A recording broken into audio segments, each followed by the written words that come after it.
Bien. Alors, premièrement, nous avons l'intention de rentrer en discussion avec la SAGS, car le problème de parking à Bergerac, pour le centre-ville, et certainement de la vie de beaucoup de gens, un problème primordial.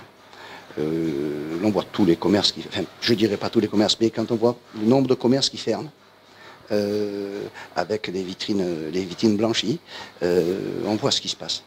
Nous avons un beau centre-ville, bien refait, mais nous n'avons plus de commerce. Donc, pour revitaliser cela, discussion avec la SAGS pour renégocier le prix du parking qui est beaucoup trop cher. Lorsque l'on sait aujourd'hui que la SAGS ne respecte pas ses engagements vis-à-vis des Bergeracois, lorsqu'on sait que nous, Bergeracois, nous respectons nos engagements, parce que nous n'avons pas le choix, de par contrat, nous payons 10 employés mensuellement pour la SAGS, que ce soit les ASVP ou que ce soit les gardiens de parking, mais que l'on sait que le dernier étage du parking de la République n'est pas utilisable. Je dis dernier étage, je veux dire le premier étage. Le sous-sol, le deuxième sous-sol n'est pas utilisable. Ils sont donc en breach de contrat. Donc je pense que ce sera une des premières choses à voir pour faire baisser le prix du parking sur Bergerac. La deuxième, vous savez que tout commerce paie un droit de terrasse et un droit d'enseigne. Ceux-ci ont été, en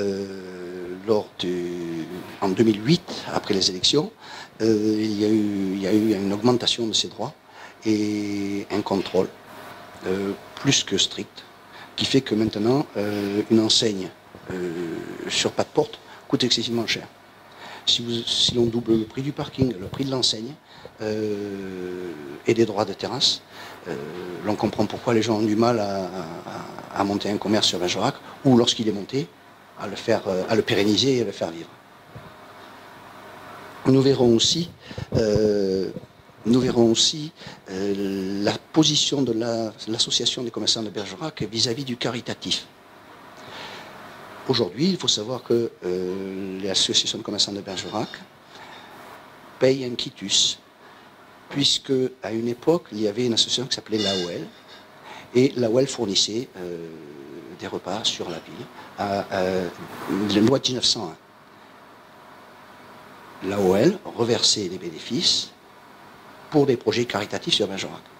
Et M. Garrigue a dit aux commerçants qui s'étaient plaints, puisqu'ils perdaient des couverts, donc a dit à ces gens-là, écoutez, d'accord, nous allons arrêter l'AOL, mais vous allez devoir rétribuer cela. Et aujourd'hui, l'association de commerçants paye pour des choses qui n'ont rien à voir avec elle, comme la nuit de la musique.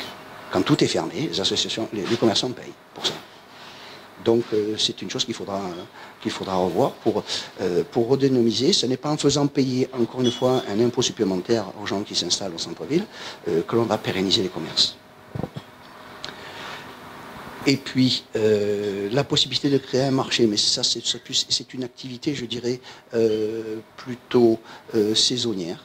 Un marché que l'on appelle un marché français, donc de spécialité française, et où ne se vendrait que des produits français.